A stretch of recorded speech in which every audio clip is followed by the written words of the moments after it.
नमस्कार बच्चों, विज्ञान कक्षा में आपका एक बार फिर स्वागत है। तो आज हम आपके 5वां पाठ जो पढ़ रहे थे विज्ञान का, अम्ल और क्षार और लवण वाला, उसमें से आज हम इसके कुछ अंतिम टॉपिक में से जो दैनिक जीवन में उपयोगी यौगिक हैं इनके बारे में पढ़ेंगे। तो मैं कुछ आपको उपयोगी यौगिक जो आपकी किताब में बता रखे हैं उनको एक टैली में बताता हूँ। जैसे सबसे पहले आपको बताया नमक। तो बच्चों, नमक को हम कहते हैं, जो उसका रासायनिक नाम है वो होता है NaCl, ठीक है। और इसका जो रासायनिक नाम है वो है सोडियम क्लोराइड, सोडियम क्लोराइड। तो ये हो गया इसका रासायनिक नाम, और ये एक लवण की श्रेणी में आता है। तो नमक वैसे अपने इसको बोलचाल की भाषा में नमक कहते हैं। तो इसके गुणों के बारे में अपने पढ़ेंगे। फिर नंबर 2 हमारे पास है सोडियम हाइड्रोक्साइड, यानी कास्टिक सोडा। तो इसको बोलते हैं कास्टिक सोडा, ठीक है। इसको बोलते हैं कास्टिक सोडा, ठीक है। और इसका जो रासायनिक सूत्र होता है वो होता है NaOH, और नाम हो गया इसका सोडियम हाइड्रोक्साइड, ठीक है, सोडियम हाइड्रोक्साइड।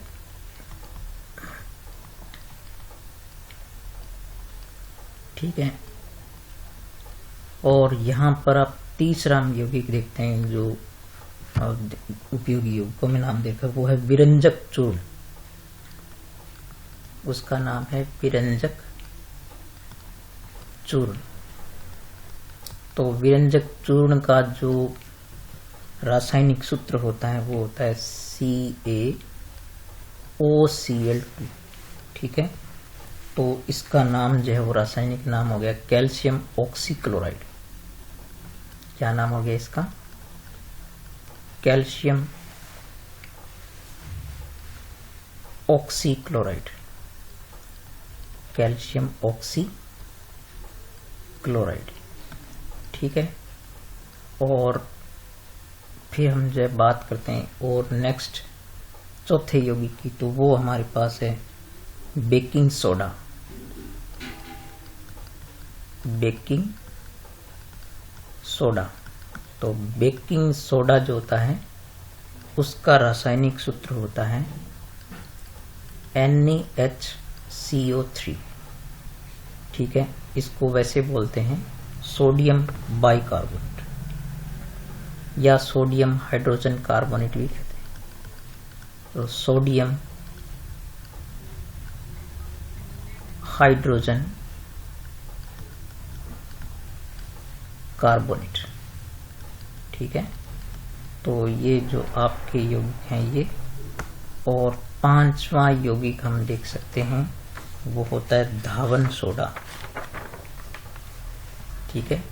धावन सोडा यानी धोने का सोडा। पहले इसको कपड़ा धोने के काम में लेते थे, इसलिए इसको बोलते हैं धावन सोडा। इसका रासायनिक सूत्र होता है Na2CO3.10H2O, 10H2O। तो वैसे इसको सोडियम कार्बोनेट कहते हैं। इसका नाम रासायनिक नाम है सोडियम कार्बोनेट। तो सोडियम कार्बोनेट जो होता है उसमें 10 हाइड्रेट अणु रहते हैं जुड़े हुए, जल के 10 अणु जुड़े रहते हैं। और फिर हम एक और यौगिक जो उसको कहते हैं plaster of Paris, plaster of Paris, ठीक है। इसका ये नाम है, प्रचलित नाम है प्लास्टर ऑफ पेरिस। POP भी कहते हैं इसको, यानी POP, ठीक है, जो घरों में POP कराते हैं। तो इसका जो सूत्र होता है वो होता है रासायनिक सूत्र जो होता है CaSO4 डॉट हाफ H2O, ठीक है, डॉट हाफ H2O। तो इस प्रकार से ये जो प्लास्टर ऑफ पेरिस का ये सूत्र हो गया। वैसे ये कैल्शियम सल्फेट का ही होता है, ठीक है। तो इसको कैल्शियम सल्फेट अपने कह सकते हैं, कैल्शियम सल्फेट का एक यौगिक हो गया ये। तो इस प्रकार से हमें इन यौगिकों के उपयोग, इनके गुण, इनकी प्राप्ति के बारे में पढ़ना है कि कहाँ से प्राप्त होते हैं ये। तो नंबर 1 तो इन सब के बारे में क्या पढ़ना है कि इनकी प्राप्ति कहाँ से होती है, यानी नंबर 1 आपको इनके बारे में जानना है कि इनकी प्राप्ति कहाँ से होती है, ठीक है। नंबर 2 आपको जानना है कि इनके क्या गुण हैं, ठीक है, इनकी प्रॉपर्टीज देखनी है अपने को। और नंबर 3 अपने को जानना है कि इनका उपयोग क्या है, ठीक है। तो ये बातें आपको जानना है, इन सब के बारे में ये बातें आपको अच्छी तरह समझना है। तो सबसे पहले लेते हैं सोडियम क्लोराइड। तो सोडियम क्लोराइड जो है वो नमक होता है, जैसे अपने जानते हैं कि सोडियम क्लोराइड। तो सोडियम क्लोराइड जो एक है उदासीन लवण है, उदासीन लवण होता है, क्योंकि ये जो है वो प्रबल अम्ल प्लस प्रबल क्षार से बनता है, ठीक है। तो इसका pH जो है वो क्या होता है, pH का मान इसका जो 7 होता है। तो ये उदासीन लवण होता है और इसको दैनिक बोलचाल की भाषा में आप नमक कहते हैं इसको, ठीक है। और इसकी प्राप्ति जो है वो आप जानते हैं कि यदि HCl की अभिक्रिया आप किससे करा दें, सोडियम हाइड्रोक्साइड से करा दें, तो क्या बनता है NaCl प्लस H2O बनता है। तो ये हो गया आपका नमक। और चूंकि नमक जो है वो या तो समुद्र से प्राप्त होता है, ठीक है, समुद्र के खारे पानी से प्राप्त होता है, या खारी झीलों से प्राप्त होता है, ठीक है। जैसे आपने सांबर, पचपदरा, इस प्रकार की झीलें जो है वो सुनी होगी। तो उस पानी के, खारे पानी के जो है वो वाष्पीकरण से जो है ये आपको प्राप्त होता है। तो इसमें कुछ अशुद्धियां जो है मिली रहती है, अशुद्धियों के रूप में इसमें कुछ लवण और मिले रहते हैं, अशुद्धियां जो है इसके अंदर कुछ मिली रहती है। तो वो जैसे मैग्नीशियम क्लोराइड हो गया या जो है वो कैल्शियम क्लोराइड हो गया, इस प्रकार की कुछ अशुद्धियां इसमें मिली रहती है। तो ये तो इसकी प्राप्ति थी। तो अब इसको जो है वो समुद्र के पानी से जब प्राप्त किया जाता है सोडियम क्लोराइड को, तो क्या करते हैं कि जो सोडियम, जो समुद्र का पानी होता है उसको बड़ी बड़ी टंकियों में क्या करते हैं, टंकियों के अंदर भर लेते हैं, बड़ी बड़ी टंकियों में भर करके, और फिर क्या करते हैं कि उसमें HCl गैस प्रवाहित की जाती है, ठीक है, HCl गैस प्रवाहित की जाती है। तो जो इसके अंदर सोडियम क्लोराइड होता है वो NaCl जो होता है वो अवक्षेपित हो जाता है, यानी उसके अलग क्रिस्टल बन जाते हैं, ठीक है, यानी क्रिस्टल इसके बन जाते हैं। इस प्रकार से जो है वो शुद्ध नमक प्राप्त किया जाता है। तो ये इस प्रकार से जो है वो नमक जो समुद्र से प्राप्त किया जाता है। अब आप इसमें देखें कि गुण आप जानते हैं कि इसके क्या क्या गुण हैं। तो गुणों में आप देख सकते हैं कि नमक जो है उसके क्या क्या गुण हैं। नंबर 1 ये श्वेत होता है, लगभग श्वेत होता है, और ये ठोस होता है, श्वेत ठोस होता है, और क्या होता है, क्रिस्टलीय होता है, ठीक है, क्रिस्टलीय होता है। और इसका गलनांक जो है वो आप देख सकते हैं, गलनांक जो है इसका गलनांक उच्च होता है इसका। तो गलनांक जो इसका 1081 कैलियम होता है, ठीक है। तो 1081 केल्विन होता है इसका, और ये जल में विलय होता है। ठीक है, यानी जल में विलय होता है, जल में घुलनशील होता है, जल में ये घुल जाता है। तो ये नमक के गुण हो गए। और इसके अलावा जो है नमक जो है वो क्या होता है, आयनित होता है। जल में जलीय विलयन में क्या होता है, आयनित होता है। जलीय विलयन में क्या होता है, आयनित होता है। तो ये जो इसके गुण हो गए। अब इसके उपयोग यदि देखेंगे तो आप देख सकते हैं कि नमक के उपयोग जो है, तो ये तो गुण हो गए इसके। अब इसके अगर उपयोग की बात करें तो नमक के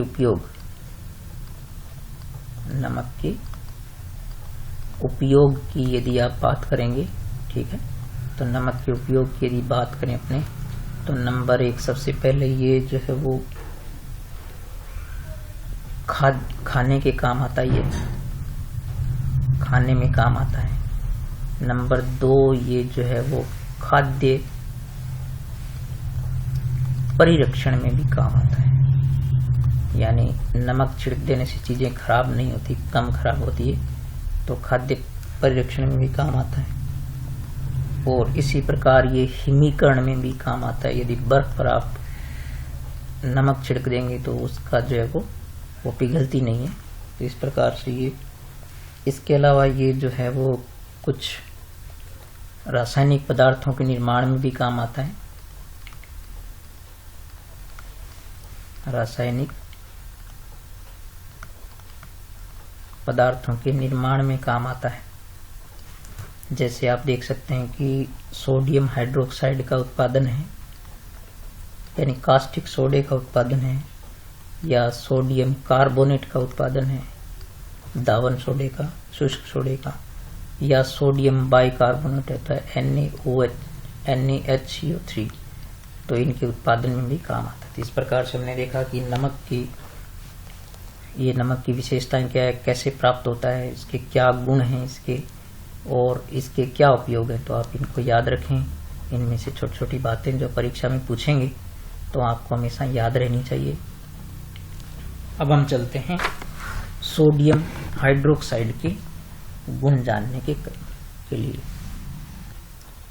तो NaOH यानी सोडियम हाइड्रोक्साइड या कास्टिक सोडा जिसको कहते हैं, तो इसकी प्राप्ति कैसे होती है, इसके क्या गुण हैं, क्या उपयोग है इसके, ये हम पढ़ते हैं। तो सबसे पहले आप देख सकते हैं कि सोडियम हाइड्रोक्साइड की जो प्राप्ति है वो सोडियम क्लोराइड के विद्युत अपघटन से इसका औद्योगिक उत्पादन किया जाता है, यानी सोडियम क्लोराइड यानी नमक जो होता है कि विद्युत अपघटन द्वारा, ठीक है, के विद्युत अपघटन द्वारा इसका जो उत्पादन किया जाता है।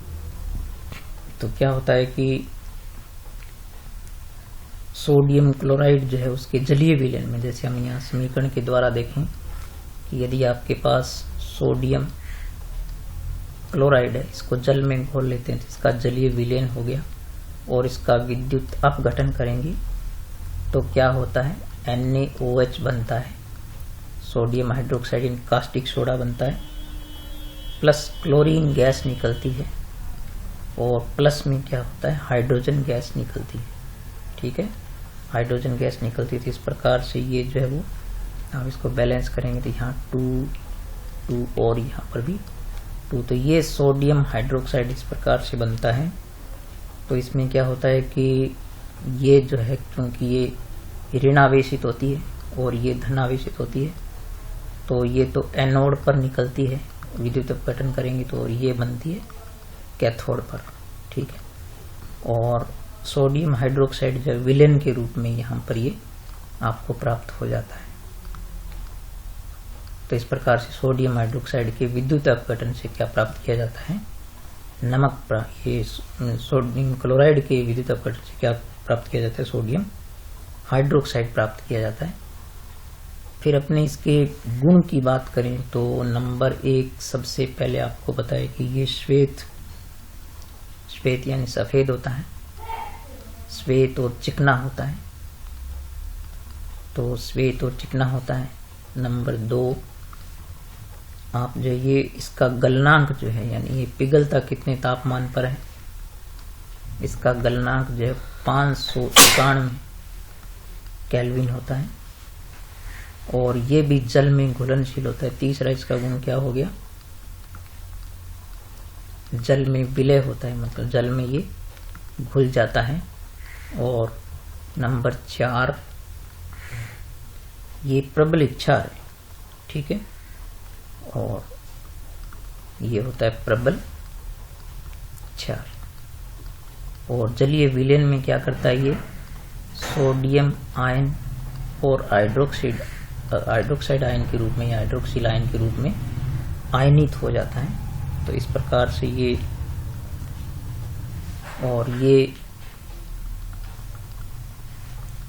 क्रिस्टलीय भी होता है, ठीक है। तो इस प्रकार से ये इसके गुण हो गए। अब यदि इसकी उपयोग की बात करें अपने, तो उपयोग आपको इन चीजों के बहुत अच्छी तरीके से याद रखने हैं। तो उपयोग यानी NaOH के उपयोग, कास्टिक सोडा के क्या उपयोग हैं, NaOH के उपयोग। तो बच्चों इसमें सबसे पहले इसके उपयोग की बात करें तो ये जो है साबुन वगैरह, कागज, ठीक है, यानी साबुन बनाने के काम आता है, कागज उद्योग में काम आता है, ठीक है, कागज उद्योग में काम आता है। और ये कुछ अन्य रसायनों में जो है वो के उत्पादन में भी काम आता है। इसके अलावा सिल्क उद्योग में भी, सिल्क यानी कपड़ा बनाया जाता है सिल्क का, तो सिल्क उद्योग में भी ये काम आता है। तो फिर इसके दूसरे उपयोग की बात करें तो बॉक्साइट जो होता है, बॉक्साइट, तो बॉक्साइट क्या होता है, ये एल्यूमिनियम का क्या होता है, अयस्क होता है, यानी इससे एल्यूमिनियम प्राप्त किया जाता है बॉक्साइट से। तो बॉक्साइट के धातुक्रम से यानी जब बॉक्साइट से एल्यूमिनियम प्राप्त करते हैं तो वहां पर भी सोडियम हाइड्रोक्साइड काम आता है। और इसके अलावा जो है पेट्रोलियम पदार्थों के शोधन में काम आता है, ठीक है, पेट्रोलियम शोधन में भी ये काम आता है। तो पेट्रोलियम पदार्थ जो है जैसे पेट्रोल, डीजल, वो सब क्रूड ऑयल से, कच्चे तेल से प्राप्त किए जाते हैं, तो वहाँ भी ये काम आता है। इसके अलावा जो है वो वसा या तेल के निर्माण में भी काम आता है ये, ठीक है। और इसके अलावा उपयोग इसके हैं, ये प्रयोगशाला में जो अभिकर्मक के रूप में भी काम आता है, ठीक है, बहुत सारे रासायनिक क्रियाओं में अभिकर्मक के रूप में भी काम आता है। तो इस प्रकार से हमने देखा कि सोडियम हाइड्रोक्साइड के उपयोग, इसकी पहले तो प्राप्ति कहाँ से होती है, तो ये आप याद रखें, फिर इसके गुण याद रखें और फिर इसके उपयोग भी याद रखें आप अच्छी तरह। अब हम आगे पढ़ते हैं विरंजक चूर्ण की प्राप्ति और उसके उपयोग के बारे में, गुणों के बारे में। तो जो विरंजक चूर्ण होती है कैल्शियम ऑक्सीक्लोराइड या CaOCl2, तो बच्चों इसकी प्राप्ति जो है वो कैसे होती है, तो इसको कैसे प्राप्त करते हैं अपने। तो यदि कैल्शियम हाइड्रोक्साइड, इसको बुझा हुआ चूना कहते हैं, बुझा हुआ चूना, तो बुझा हुआ चूना जो होता है, इसमें यदि आप क्लोरीन को प्रवाहित करेंगे, क्लोरीन गैस को, तो क्या बनता है, CaOCl2 बनता है और साथ में जल बनता है। तो इस प्रकार से ये जो विरंजक चूर्ण का निर्माण किया जाता है इससे। तो ये आपको समीकरण अच्छी तरह याद रखनी है इसके। फिर इसके गुणों की बात करें बच्चों, तो गुण जो है इसके नंबर 1, सबसे पहले ये लगभग हल्के पीले रंग का, हल्के पीले रंग का होता है और इसकी तीक्ष्ण गंध होती है, बहुत तेज गंध आती है इसमें, तीक्ष्ण गंध वाला पदार्थ होता है, गंध वाला पदार्थ होता है। तो ये इसका सबसे पहले गुण देखें अपने। फिर ये जो क्या होता है, ठंडे पानी में विलय होता है, ठंडे पानी में विलय होता है, यानी ये ठंडे पानी में घुल जाता है। और नंबर 3, ये जो है वो खुले में छोड़ने पर, ठीक है, खुले में छोड़ने पर क्या होता है, क्लोरीन गैस देता है, ठीक है, क्लोरीन देता है। यदि खुला छोड़ देंगे तो इसमें से क्लोरीन गैस जो है वो निकलती रहती है। फिर चौथा इसका गुण अपने देखें तो ये क्या होता है, जो तनु अम्ल होते हैं उनसे क्रिया करके भी, ठीक है, जैसे तनु अम्लों से क्रिया करके क्या देता है,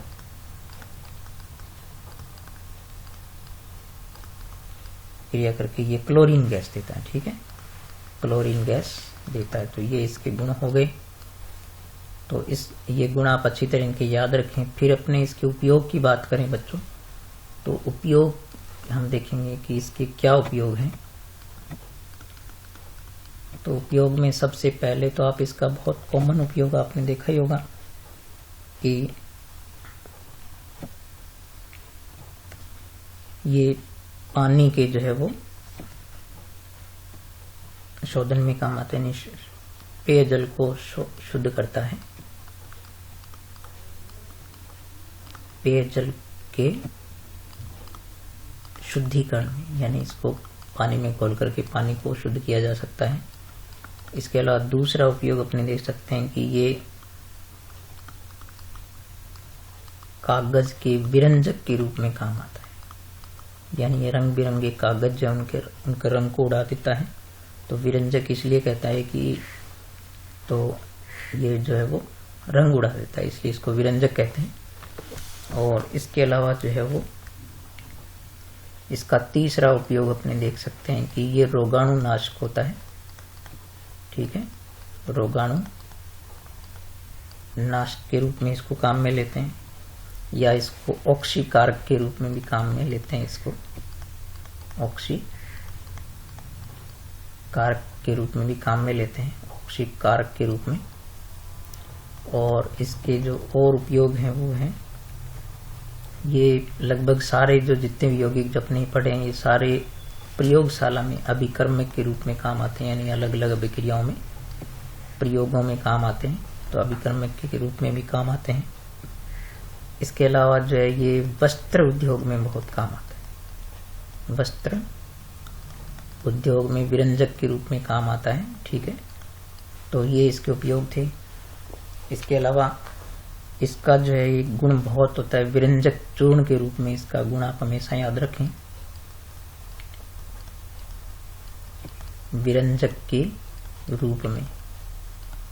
तो विरंजक के रूप में यदि आप इसका उपयोग देखेंगे तो आप ये पाएंगे कि यदि क्लोरीन जो है, ठीक है, यदि